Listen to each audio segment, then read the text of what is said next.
that awareness doesn't have any limit. It is limitlessly big, and it is Jagat Karanam. Karanam means the cause of the universe. Can you repeat that? Jagat Karanam Brahma. So I want to begin to introduce little bit of Sanskrit so that you know that what I'm saying doesn't just come from my mind, it comes from the Upanishads and it comes from the Gita. That is the purpose. Actually, right? if we go back to Tattva Bodha and start picking up the Sanskrit words, it all starts. It all making starts. sense. Yeah, Absolutely. Yeah. You have everything. Right? But now I'm showing you differently without that structure of Tattva Bodha. So now you should be able to understand. Exactly. I'm creating an infrastructure from which your mind can understand what I'm talking about. Brahma Jagat Karanam. That Atma is Jagat Karanam Brahma. So this is another way of saying Tat equals Tvam. Exactly. Yes, right? Wonderful. Right? But that Tat equals Tvam, wonderful, Nandita.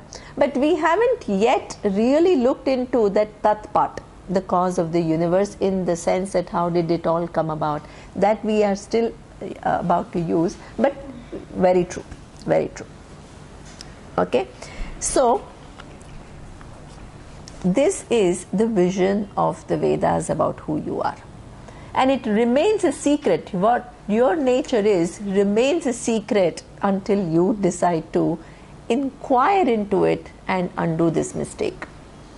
If you don't undo this mistake, how long does this mistake remain? Forever. Through lifetimes. So Brahma Jagat Karanam.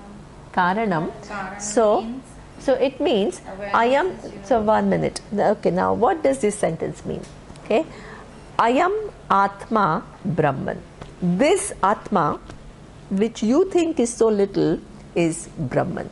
Okay, what is this word Brahman?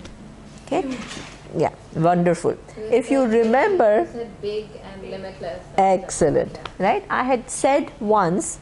I'm so happy there are students who remember things. Wonderful. So it's not like every class is a new class. Okay, good. Right? So the word Brahman in Sanskrit, every word comes from a root. Okay? Like in Latin, I think a lot of these Latin, you when you study French, if you really want to study French properly, you go back to Latin roots and then you say how these words are derived.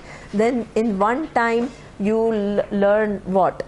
French, use Italian, Spanish, because they all come from this mother language. Okay, so Sanskrit is something which is a beautiful language, where all the words, it's like mathematics. Really, the whole language is structured as mathematics. If you want to be good in your logic and mathematics, study Sanskrit. Okay. It comes from the root bruhi. Bruhi is in the sense of big. Okay. Now, this big, when you use the word big, generally we use it as what? An adjective. Do we use it as a noun or adjective? Adjective, right? So when I say, oh, that chair, so you'll say which chair? So there is a small chair and there is a big chair. So I'll say, oh, that big chair. So that big has become an adjective. Why have I used the adjective big chair? Describe. Excellent, right? Because there are many chairs and I have used an adjective to describe and distinguish that chair from all the other chairs. That's the purpose of adjective, right? Now, when I use an adjective and I say big chair, the bigness that it creates in your mind, how big would you imagine a chair to be? What you can visualize. That's true, but different people would. But it will be limited. But it will be, let's say, even if I imagine a very big chair, I would maybe imagine a chair like this, right? Now, if I use the same adjective, which is big, for a different noun, which is mountain, and if I say big mountain, The scale is totally different, right? Why is the scale different? The adjective is the same, big. The object that it qualifies is different. The image that we have in our minds is different for the chair and the mountain. Yeah, exactly. So as Mitali says, the object is different, right? So when I say big mountain, it doesn't match that image of a big chair. The adjective is the same, but the bigness that it conveys is different because the noun that it qualifies is different, right? So therefore, that word big is a relative word. It really depends upon which noun it qualifies. Big atom, what? Still very small. It's a relative word. Now, in this, Brahman is used not as an adjective to something, but it is just a noun. What does it mean? Bigness. Bigness. Not restricted, not qualified by anything. Okay? So therefore, according to the Upanishads, this Atma, that I, Atma means I, is Brahman, its bigness without any limits. It is big, big without any limits.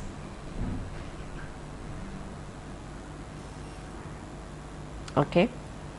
Now, this big thing, which is without any limits, what is the relationship of that big without any limits to the universe? It includes the universe. Jagat Karanam. This Brahman is Jagat Karanam. So cause, right? It is the cause of the universe from which all the forms come, by which all the forms are sustained, unto which all the forms resolve. From every form in the universe comes. We just saw that if you really trace any given object's origin, it comes down to that awareness, Chit. While it is there, it is sustained by what? The awareness. By the awareness. By the awareness, because that is everything else has a dependent reality. It comes, every form comes from the awareness, every form is sustained by awareness, and every form goes back into awareness. Every form. Forms are changing. Now, if you have not thought about something, Upanishads and Gita will make you think about it. What about time and space in which all the objects exist? What is the relationship of awareness with time and space? Sorry, what is what? The If relationship. there are no attributes, then how can you define it within time and space? Wonderful. Wonderful, Nandita. Okay, wonderful. But we have to go a little slowly. Wonderful. Your answer is very true. What we saw so far is all the objects. The building block of the universe is not atoms, but it is awareness. Being the building block of the universe, every form comes from it, every form is sustained by it, and every form resolves in that awareness.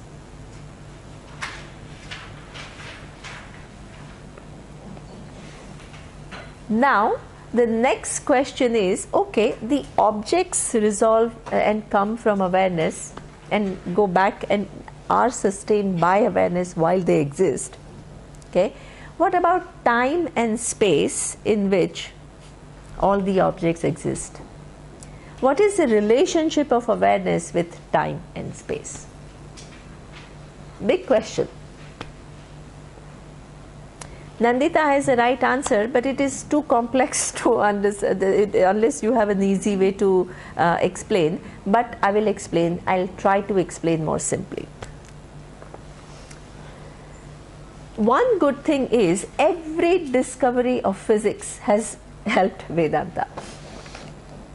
Okay, for a very long time, the whole scientific community believed that time and space is absolute, and what objects keep changing.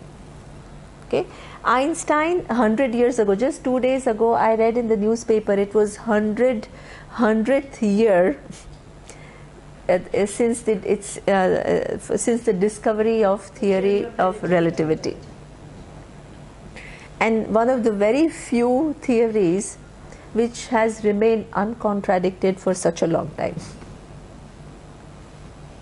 Okay, so therefore Einstein for the first time discovered through his years of looking into the universe that time and space is not absolute, but it is relative. When he discovered that, he himself was so amazed by his own discovery, and he made a statement that the ground on which I am standing is beginning to shake now. Because for the whole Newtonian physics is based on what? Time and space being absolute, constant. Okay, here he says even that is not constant. And that is exactly what Vedanta says. Thousands of years ago, our rishis had figured it out. Okay, they had a very simple method to show why time itself has a dependent reality. Why does the time have dependent reality? Dependent reality means mithya. We use the word mithya. We say time is mithya, space is mithya. Okay. You look into, just as you look into the reality of the table, you look into the truth of time. When I say time, what does time mean? We generally go by our definition of time by saying now it is 12 o'clock. Collection of So moments. exactly, right? So I say it's that given hour, whether it's 9 o'clock or 10 o'clock, right? Now that 1 hour itself is, Nandita says that hour is what? Collection of 60 minutes. So I give a name called hour, which is actually, there is no unit called hour, it is collection. After 60 minutes I give it a new name. So that means that hour reduces to 60 minutes. It's just a name, the content is 60 minutes. 1 minute, 60 seconds. So after 60 seconds I've created a name, minute. Then from those 60 minutes to put together I've created another name, 1 hour. And that same 1 hour can pass differently for you and for me. Exactly, absolutely, absolutely, Fast or slow. yes, right? Then that 1 second, nanosecond, microsecond, so that means time itself as we understand it is what? Units of time. And units of time, what? Just like objects, keep on reducing further and further and further and further. And what is the truth? Again it becomes, micro, nano, and then what? Just you keep on dividing it further and further. Then it just becomes concept. And the truth of that concept is the awareness. So on that awareness, the presence, which is the invariable presence, different units of time get superimposed.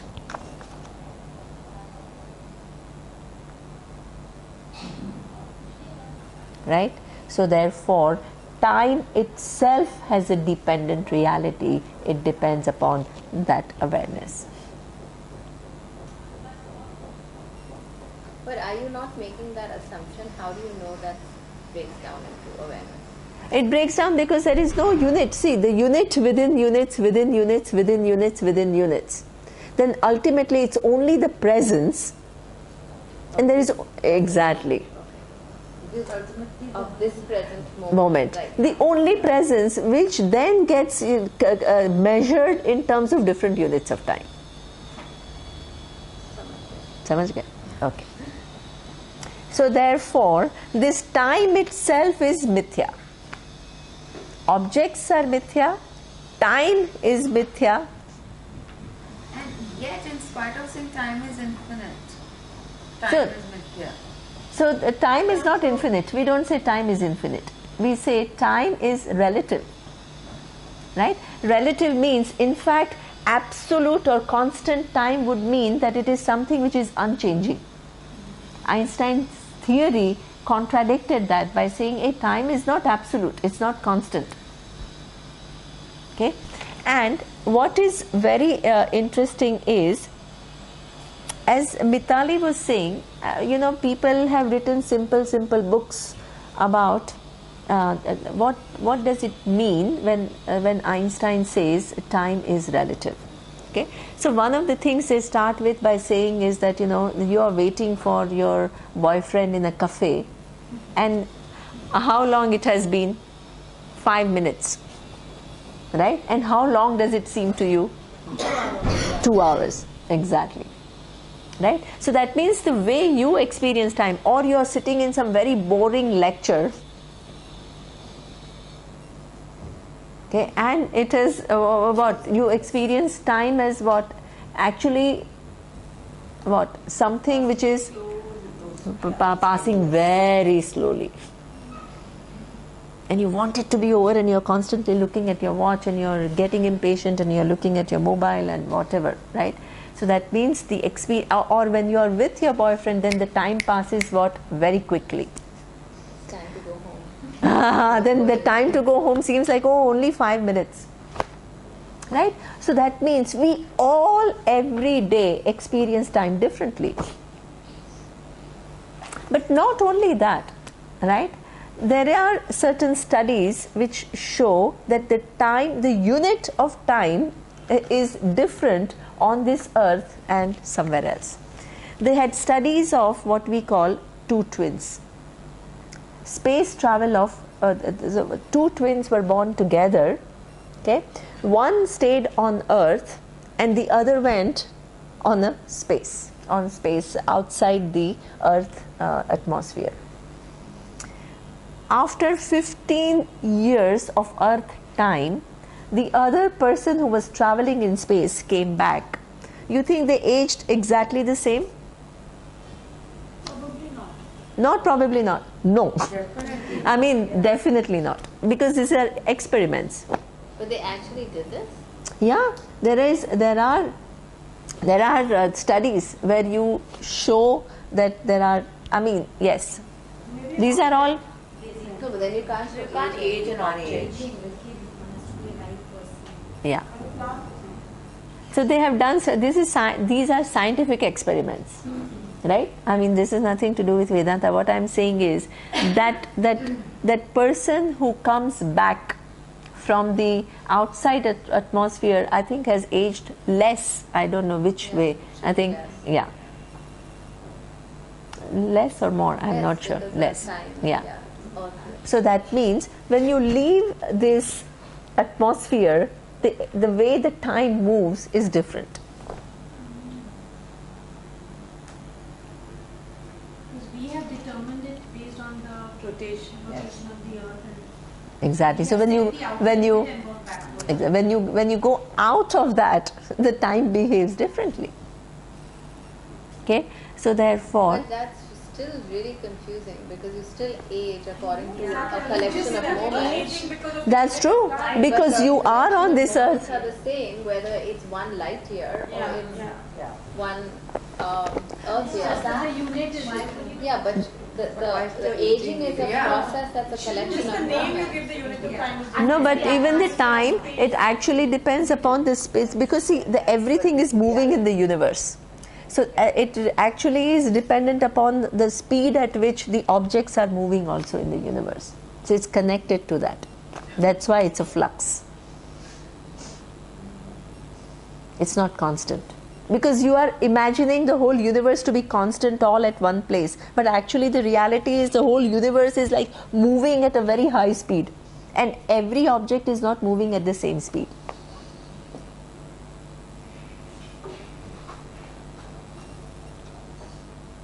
Right? So now this particular thing, that what then the time itself yeah. But if you look at Schrodinger's work and stuff that they've published, Einstein, Schrodinger, Tesla, all these people, they're just quoting Upanishads. They are just quoting Upanishads. And we are struggling, oh, my child is asking this question as though the child is so smart and Upanishad is all nonsense. And we are just saying random things. You have to look into the biggest brains of this universe. They were fascinated by Vedanta. Because they only saw answers in Vedanta which they could not find anywhere else. What you are learning here is not some ordinary, some nonsense, some random statements. They are the most profound truths.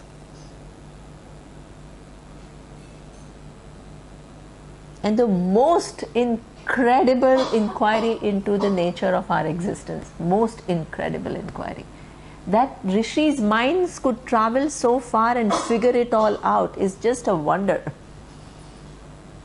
Thousands of years ago, looking into the universe. Yeah, like this is quite fascinating. The twin which was here is 15 years And old, and the one which comes back from there is not 15 years old. Exactly. It's very difficult. Yeah. It's just very interesting and very Yeah. to reconcile that. And Chandana, I will tell you, the Upanishads were saying, I'll just tell you simple things. You must know. You must know these things because we do this, for the departed, we do this ceremony called Shraddh. And Shraddh is done, what? Once a year. Right? On that tithi of that, the person's departure. And in the Vedas, it is written that 1 year human time is 1 day according to the time of where the departed is. So that means if you're feeding exactly. So that means if you're doing one yearly ceremony, you are feeding them every day. And you are asking for their blessings. But this is just But the fact that the time behaves differently when you are at a different point in the universe, they had figured it out. It's like it's the same. The implication of this is exactly the same as travel of twins in the space. Because that person experienced time differently.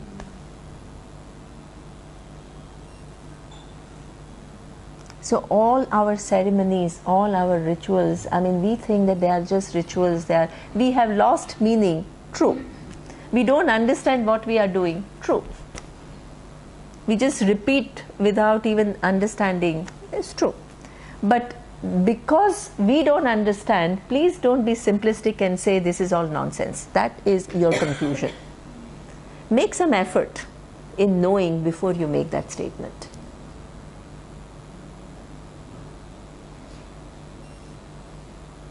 Okay?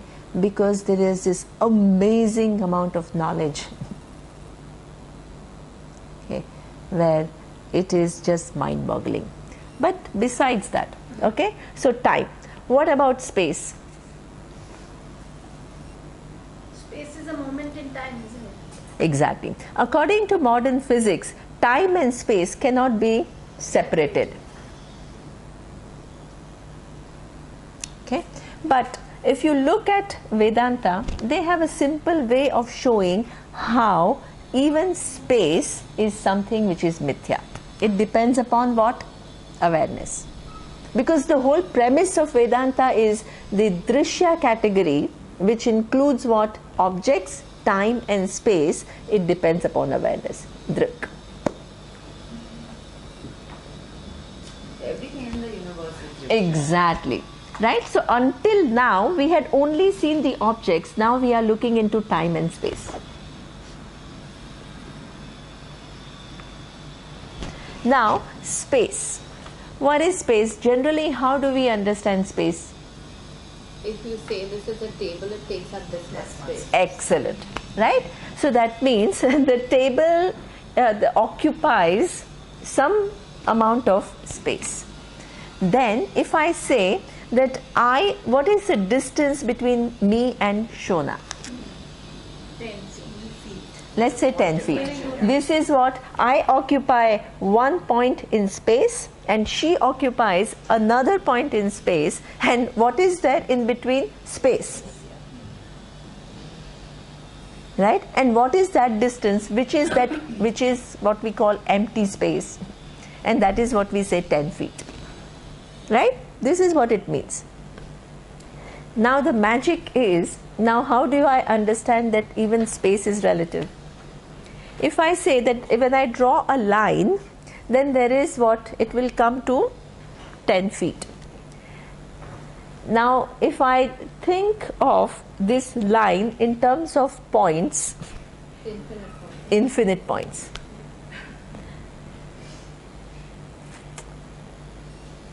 How can infinite points make a finite distance? How? It's in your perception. So that means that whole thing is relative. Please understand, there is nothing absolute about it. These are just reference points which are working very well for our empirical usage. But in terms of reality, it's all just what? Certain concepts that we have taken on that presence. And what is that presence? Awareness. From that awareness comes the concept of time, concept of space. Then every object within time and space. Everything depends upon that awareness for its existence. Awareness is independent of that. This is why we don't say energy. Please understand. We don't say drik is energy. Energy is what? Within time and space. You must understand that. Without time and space, there is no energy. Any energy exists within time and space. So the truth is not energy. The truth is what? The drik. The awareness from which comes the time, from which comes the space, from that time and space comes energy, and then energy gets transformed into forms and forms back into energy, the whole play of the universe. E is equal to mc square. The whole universe is what? Transformation of energy into matter and matter back into energy. Just transformation. There is no death in the universe.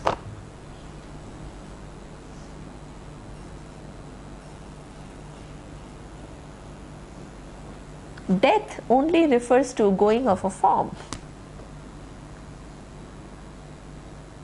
There is no... Exactly. It's all recycled. It's an amazing factory of recycling. Converts back into energy, again transforms into another form, just keeps changing. And the whole play exists in what? Awareness. Does awareness get affected by the whole play? No. And it is independent, exactly. It is Satyam. How did we define? The Jagat is mithya, it has a dependent reality, and awareness, the Chit, is Satyam, which has an independent reality. Being independent of the forms cannot do anything to it. What was that term? Is something Satyam, Jagat, Mithya? What is the first Brahma, Satyam. Brahman is Atma. I am Atma, Brahman. Brahman is Satyam and Jagat is Mithya. See all these very, very short sentences which actually tell you the whole vision. If you remember those sentences and if you understand the meaning of what those sentences are, you hold the vision of Vedanta. So Jagat Karana Brahma is that the mithya exists because of The universe exists. the universe exists because Sorry, of awareness. Universe exists because of the awareness. Yeah, exactly. Jagat Karanam. Exactly. Right? What is your nature? Just simple. I am Atma Brahman. Atma, I, is limitlessly big. What is this limitlessly big thing? Chit, awareness. But while that is the big picture, and you understand the big picture, how do you, I mean, like, for example, if a doctor were to say that everything is infinite, so it's okay that you have your knee is broken or No. your head is... No, but that is true. We haven't yet seen that because see, Bhagavad Gita has 18 chapters, right?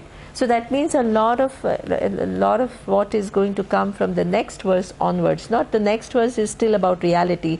The rest of it is how do you live your life. So you just have to wait, right? But you really, it's like, you know, what Saloni's question is, a scientist understands very well that the gold is what? Bunch of atoms. And iron is what? Bunch of atoms.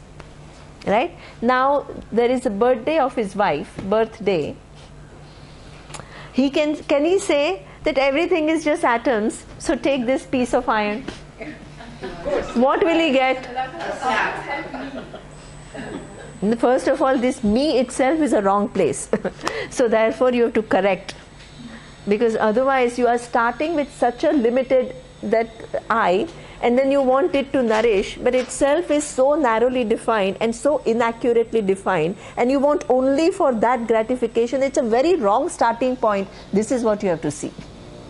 But there is a lot of things that you will still see about this individual and how it has to, a lot of it comes. But you can't live with this error, because the magnitude of this mistake that you're making, is just understand the enormity of it.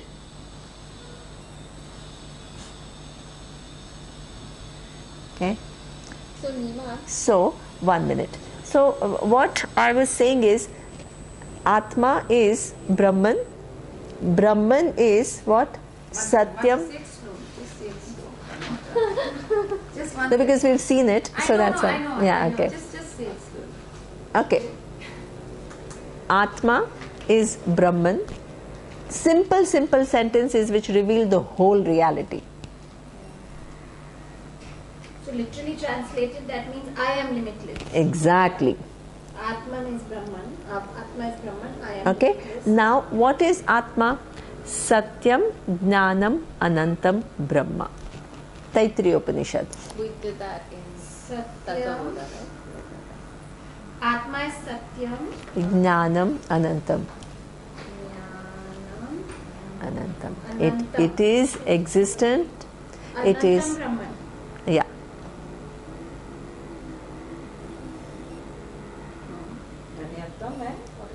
Satyan. Satyam is what? Now, I don't want you to just mug up. It's not about mugging up. Understand the meaning. What am I saying? What are we saying? Because otherwise you'll make notes and all, and then what? It doesn't serve any purpose. Live the meaning. See the meaning of it. No, but it's nice to see the subtleties of the word. Exactly. So this is why I'm saying, see the meaning. What is Satyam? The independent reality. Excellent. Right? Independent reality. Then what is that independent reality? What is the nature of this independent reality? It is Knowledge. Chit, knowledge. Satyam Jnanam. Knowledge means awareness or consciousness, because of which every knowledge is possible. And that awareness is Satyam Jnanam Anantam. Anantam is Limitless. Yeah. Exactly.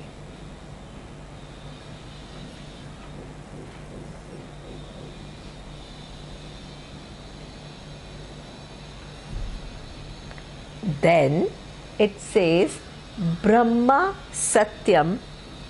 What is the relationship of this awareness to Jagat, which is time, space, and every object within time and space? Brahma Satyam Jagat Mithya. Next sentence. Yeah. The awareness is limitless. It is independently existing. Of the Time, space, and object, all the objects of yes. the universe, and their reality is dependent on Excellent, the awareness. excellent. So in these 4 sentences, you have the whole Vedanta. Nima, if we said Satyam, Dhyanam, Anantam, Brahman, then we're saying limitless, limitless. Why? So the Brahman is limitlessly big, then you are just saying that awareness, generally what happens is you may think that it has a limitation. Because it is awareness, you may think. So it frees just a terminology. To say don't take it as an individual awareness. In order for it to be Brahman, it has to be not one particular awareness, but it is one whole. All encompassing. And the whole Jagat is Mithya. Mithya. This is Vedanta. In 4 sentences, the whole vision is presented. Are these the 4 sentences that you call Mahavakya? No, Mahavakyas, that's a good. So every Upanishad. First term is a Mahavakya. Yeah. Then we don't So- know the rest of them. So, in fact, every Upanishad wants to unfold this reality to you. So, the sentence through which it unfolds this reality is called Mahavakya. So, for example, this Satyam Gnanam Anantam Brahma comes from Taittiriya Upanishad. So, different, and Tattvamasi comes from Chandogya Upanishad. So, they are all pointing to this reality. So, because they are pointing to this reality, they are called Mahavakyas. But there are many. Okay. Now, if you have understood all these 4 little sentences, then the next verse is very easy. Okay. So let's look into the next verse. Now, is everything clear? Yeah. The 4 sentences, the meaning of those 4 sentences, everything is fine. Can you just repeat the 4 sentences Yeah. themselves? Yeah. In order. Yeah. Okay. So you think about it, because you should be able to figure it out if you really understand. Why should I tell? You tell. Nandita, tell. I stuck at 2. Okay, you tell the first one. Just think logically and you will get it. One is Satyam, Jnanam, Anantam. No, the first, where do I start with? Atman Brahman. Brahman. Yeah. First one Atman Brahman. Second one Satyam. Wait, stop at first. No, that was earlier. Okay, just think, if I were to think about myself in the universe and to know the truth about myself, where would I start with? Atman Brahman. Exactly. So is that the I am Atman Brahman? I am Atma is, I am. I am is this Atma. Because generally what happens is Atma, people think, they imagine it to be some abstract entity. It starts with I am means this, something which is very immediate, something which is you, right? So don't think about it as being some abstract something. Okay. Now the next question would be what?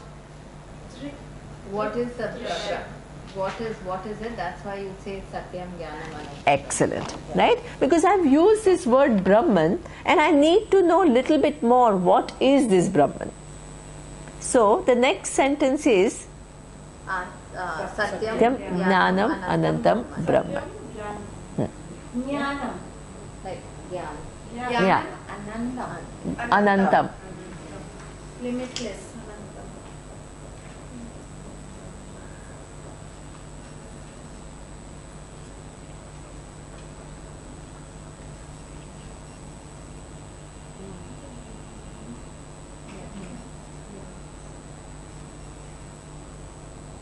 Then is Brahma Satyam and Jagat Mithya. Yeah.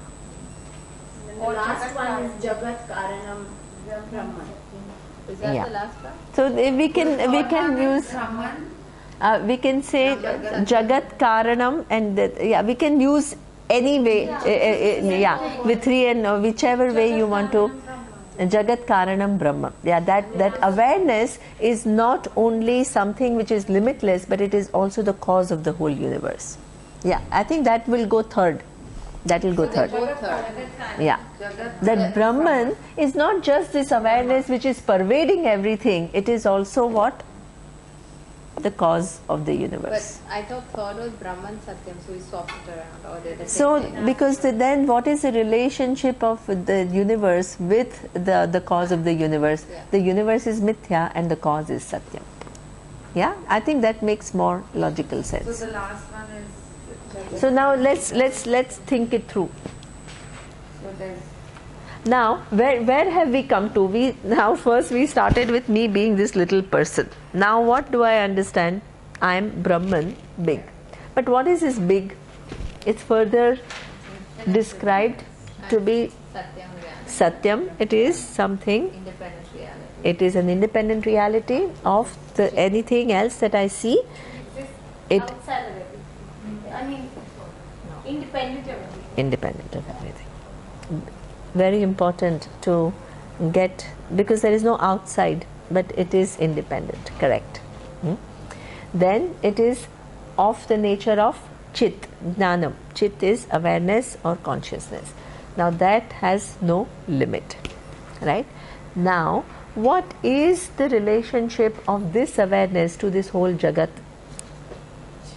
It is what? Independent of. It is Jagat Karanam. The whole Jagat has come from this awareness. If the whole Jagat has come from this awareness, what is the relationship between Jagat and this awareness? That Brahman is independent and limitless, and Jagat is dependent on the other. Excellent, right? So therefore, what? Brahma, Satyam, Jagat, Mithya. You see now? You see how the whole teaching and what are the different steps that I used to make you see all this. If I just made those statements, what would you understand? Bunch of Pulling a words. fast one. Exactly. Right? If I just start talking about, Atma is Brahman and you are that limitless and the whole Jagat depends upon you, it's all true. But what will you think? I have gone bonkers.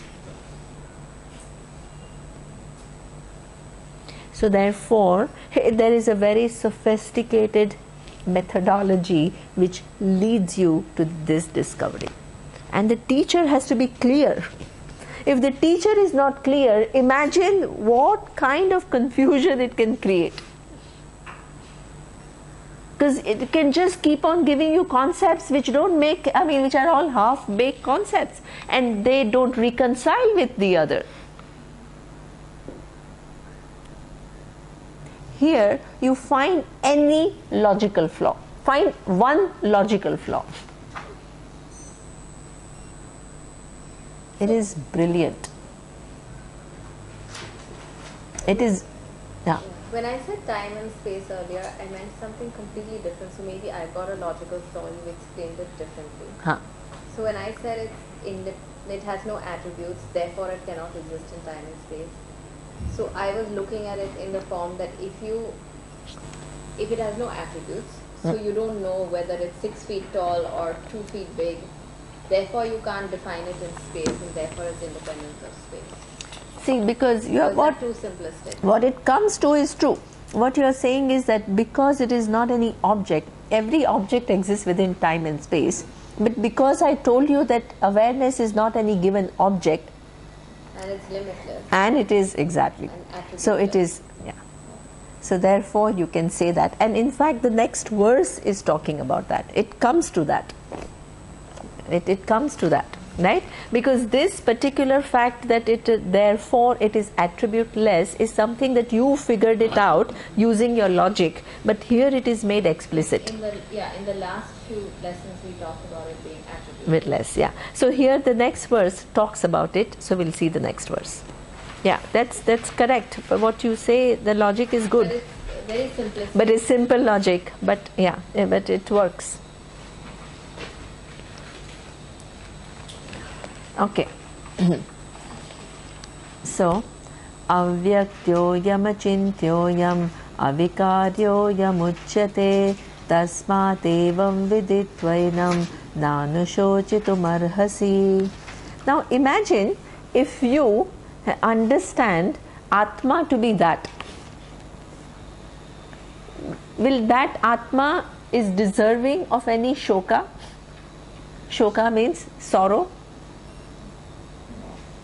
No. Why? Because that Atma is the only independent reality. The whole universe and all its ever-changing forms depend upon it. Itself is never affected by time, space or any object. If that is my nature, is it subject to any sorrow? No. Because you're talking at a totally different understanding. This is why we call it paradigm shift. Paradigm shift means it's not just, staying within my own reality and trying not to have sorrow. That's what we generally try to do. And we think Vedanta is all about controlling our emotions. Vedanta is talking at a very different level altogether. It's what I understand about my true nature. Where is the source of sorrow? I think that I am sad. What is this I that I'm defining as sad? This little individual who's struggling. The definition itself has undergone what? A huge transformation. And if I do understand my Atma to be really what it is, where is sorrow there?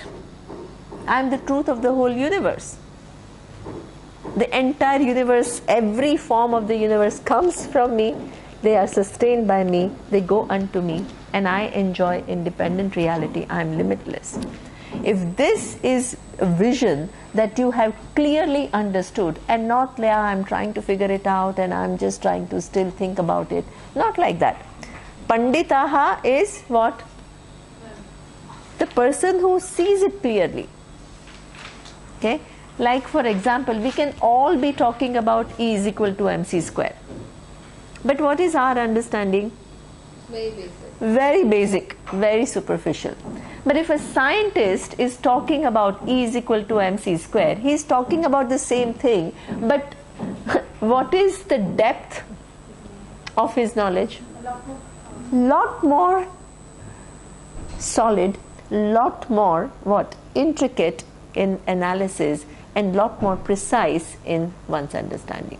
So therefore, this equation that I'm talking about has to be understood not superficially, not just like some idea, but absolutely as clear as the daylight. Where you're not intimidated when you're talking to a physicist or a neuroscientist or anybody who questions you in any given standpoint, you have clarity. So this is the level of understanding. This is where your understanding has to reach. And if the person has really reached that level, where is the sorrow for that person?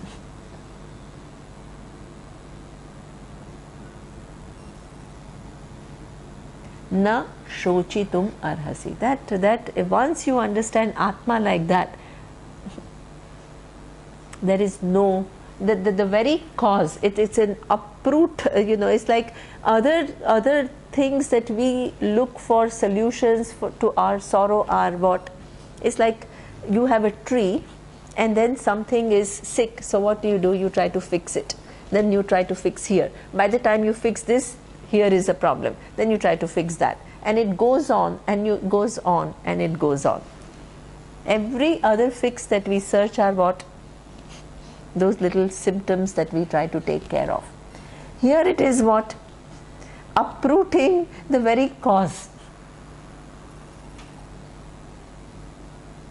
Because the who I am has undergone a huge shift. Okay?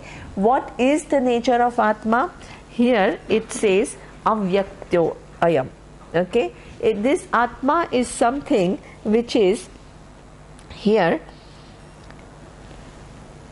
I don't I don't like the word which is used. It says it is said to be unmanifest. What you need to understand is it's not unmanifest. It is something which is, the whole world is what? Becoming manifest and unmanifest. A moment which was unmanifest just 1 second ago is manifest now. What is manifest now, by the time I finish this sentence, will become unmanifest. So it's that collection of moments. So it is not that collection of moments, it is the invariable presence which makes all those moments possible. Come and go. Coming and going of each of these moments possible. Okay, so that's why it's steady, otherwise we see it up and down. Exactly, exactly. Right? Moments, the whole universe is in a constant flux.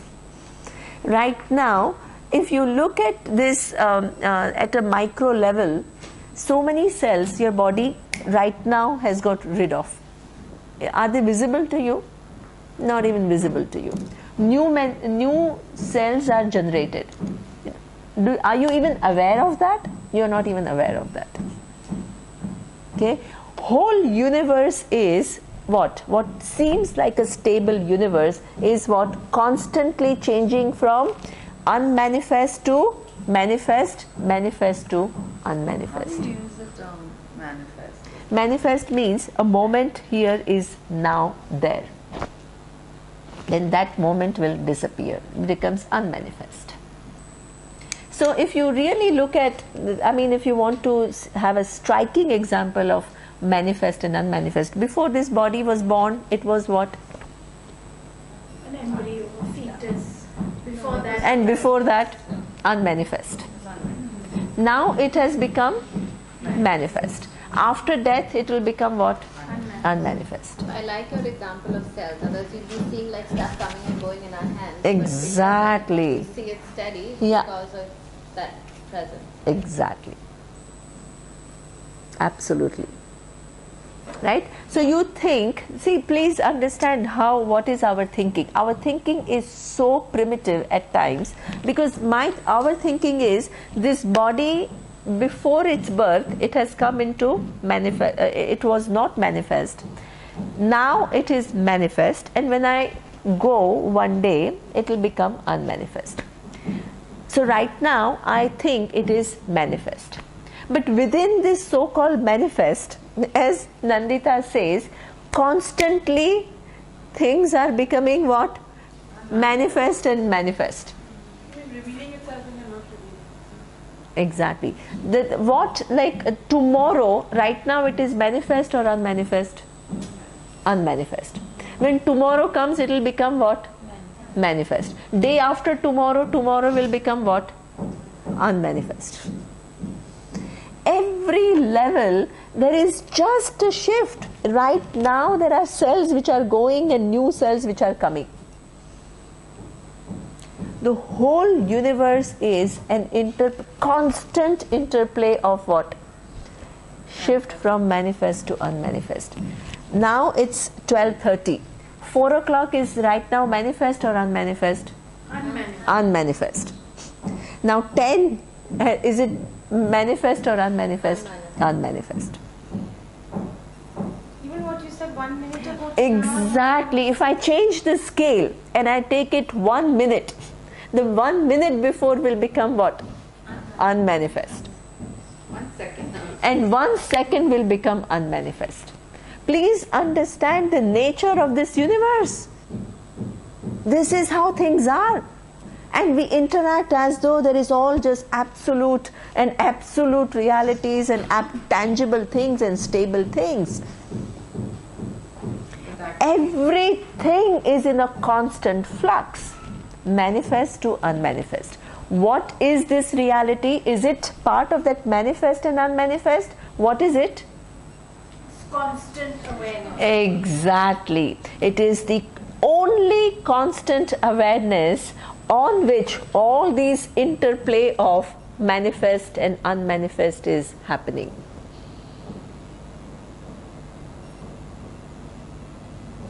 In order for that all to happen, there has to be a constant medium, right, where the whole play happens. That is you. So, avyaktoyam is that it is nothing which is manifest and unmanifest, which includes everything in the universe. Atma is what? That invariable presence, the constant presence, in whose presence, because of which all these things become manifest and unmanifest. Okay? Avyaktoyam ayam chintyoyam. Achintyoyam means something which is an object of your awareness. Now this, everything in this universe, this is what I told you last time, you please keep in mind. Okay? Anything that you know in this universe is what we call objectified by you. We saw two kinds of pratyaksha. What are the two types of pratyaksha we saw? No. Excellent. Right? We saw Indriya Pratyaksha and we saw Sakshi Pratyaksha. Everything that you see is through perception. Right? The perception takes place two ways. One is I use my senses, my five senses for that perception. If I want to see the forms, I need to use my eyes. If I want to hear the sound, I have to use my ears. If I want to get the smell, I have to use my nose, right? But only nose will not do the work. I need what? The brain. Exactly. It all gets processed in my brain. Okay? So this, everything that is belonging to Drishya category is available to me through what? Indriya Pratyaksha, through my senses, or through what? Sakshi Pratyaksha. What is Sakshi Pratyaksha? Witness perception. What is witness perception? You witness certain emotions. Like Excellent. Excellent. Right? So that means you witness, let's say, what you see with your eyes could be a snake. Right? But what you experience is what? Fear. Are you seeing an object called fear outside? No. What are you seeing? Snake. Okay? But there is another perception because of which you are aware of your fear, as Shona says, which is also coming and going. This is what we call witness perception.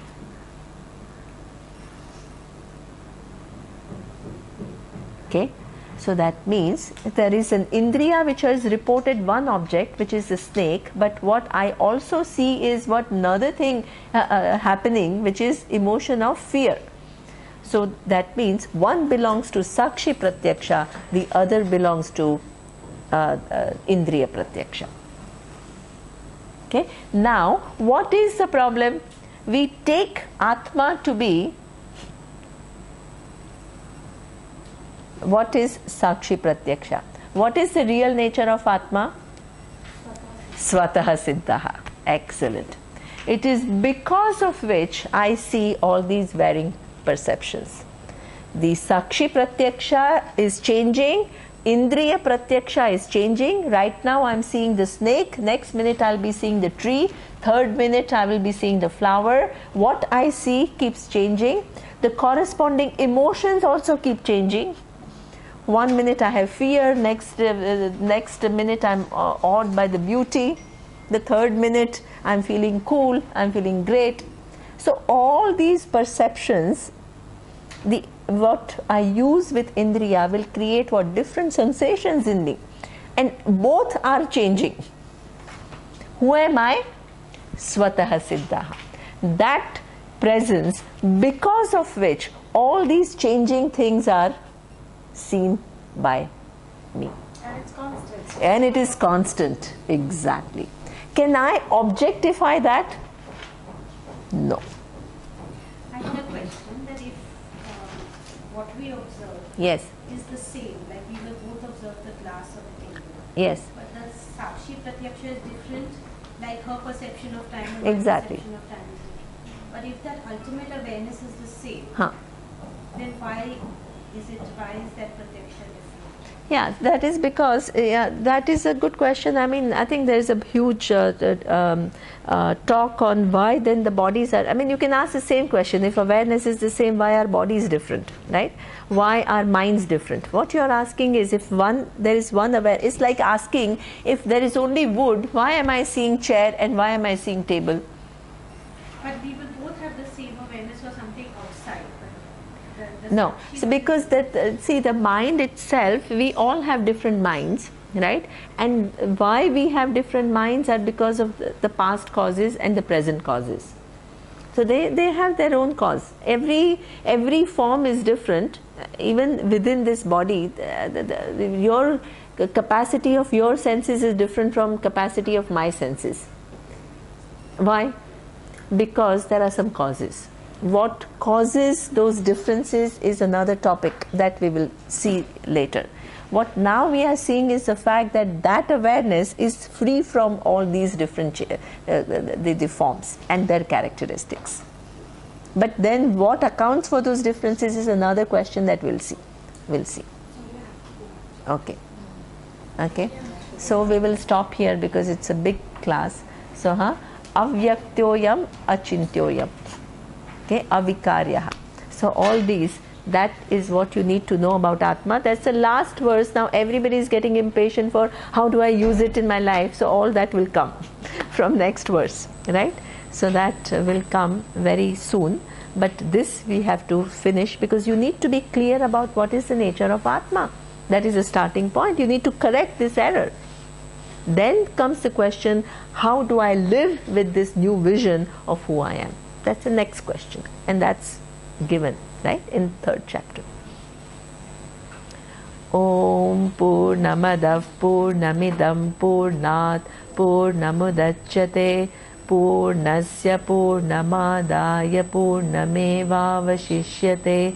Om Shanti Shanti Shantihi. Om Shri Gurubhyo Namaha. Harihi Om.